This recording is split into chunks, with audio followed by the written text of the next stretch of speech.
अस्सलाम वालेकुम, welcome to yummy treats. कैसे हैं आप सब? अल्लाह ताला आप सबको अपनी हिफ्ज़ व अमान में रखे।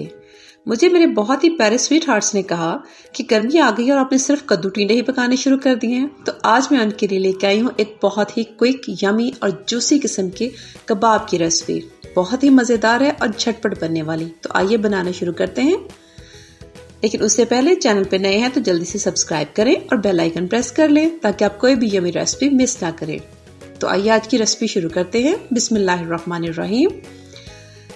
ये कबाब बनाने के लिए मैंने लिया है एक चिकन का ब्रेस्ट पीस, ये तकरीबन हाफ केजी है, और साथ में एक दरमियाने साइज का आलू, एक दरमियाने साइज का प्याज और 6 से 7 सब्ज मिर्चें। और यहाँ पे ये मैंने बिल्कुल फ्रेश ब्रेड क्रम्स बनाए हैं। तकरीबन 3 छोटे साइज की ब्रेड जो है उनके क्रम्स हैं। मैंने दूसरी रेसिपी के लिए बनाए थे तो मैं इसमें वही यूज कर रही हूँ। अगर आपके पास ये नहीं है तो आपने फ्रेश ब्रेड लेनी है। ब्रेड क्रम्स जो दूसरे मार्केट वाले वो इस्तेमाल नहीं करने। और अब इनको चॉपर में डाल के इनको चॉप कर लेंगे। ये ज्यादा क्वांटिटी है तो मैं हाफ हाफ करके 2 दफा में करूंगी इसको। और इसमें हम डालेंगे इसके स्पाइसेस, बहुत ही सिंपल और बहुत ही कम स्पाइसेस।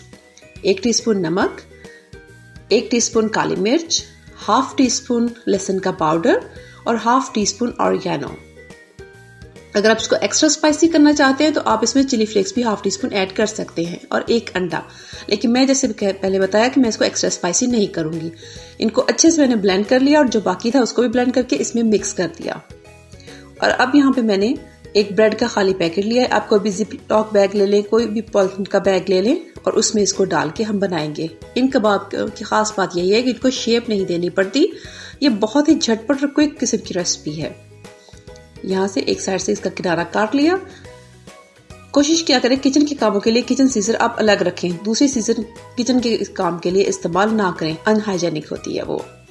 यहाँ पे मैंने पैन लिया, उसमें थोड़ा सा ऑयल डाला। मैं ग्रिल पैन ले रही हूँ, आप सादा पैन में भी बना सकते हैं। और अब हम इसमें इस तरह से ये जो बैटर है वो डाल देंगे। छुरी की मदद से इसको अलग करते जाएंगे। फ्लेम को बिल्कुल लो रखना है क्योंकि कच्चा कीमा है और इसको बनने में थोड़ा टाइम लगेगा। ज्यादा हाई फ्लेम कर देंगे तो ऊपर से जल जाएगा, अंदर से कच्चा रह जाएगा। यहाँ पे एक फोक लिया और फोक की मदद से इसको प्रेस करके थोड़ा चिपटा कर दिया। फोक साथ चिपके अगर तो इसको ऐसे थोड़ा सा ऑयल लगा लेना है और इससे बहुत अच्छी इसको फ्लैट सी शेप दे लेनी है। और इसको तब तक कुक करना है जब तक कि एक साइड से बहुत अच्छा सा गोल्डन ब्राउन ना हो जाए। यहाँ पे थोड़ी सी जगह बनी तो मैंने मजीद डाल दिया ताकि जल्दी से और क्विक तरीके से काम खत्म हो जाए। है ना, एक बहुत ही आसान और किस्म की रेसिपी। इसमें बिल्कुल भी मेहनत नहीं करनी पड़ती है, लेकिन ये बनती है बहुत मजेदार। और स्पेशली ये बच्चों के लंच बॉक्स के लिए और स्नैक टाइम के लिए एक बहुत ही मजे की रेसिपी है। तकरीबन 3 मिनट गुजर चुके थे और अब मैं इसको पलट दूंगी दूसरी साइड पे। ये देख सकते हैं कितना अच्छा सा इसका गोल्डन ब्राउन सा कलर हो चुका है एक साइड से, और ये तकरीबन हाफ कुक हो चुके हैं। मजीद 3 मिनट के लिए इसको दूसरी साइड से कुक करूंगी। आई होप आपको आज की रेसिपी अच्छी लगी होगी और आप इसे जरूर ट्राई करेंगे। जिसमें पहले का ये स्पेशली बच्चों के लंच बॉक्स का तो ये बहुत ही मोस्ट फेवरेट होने वाला है।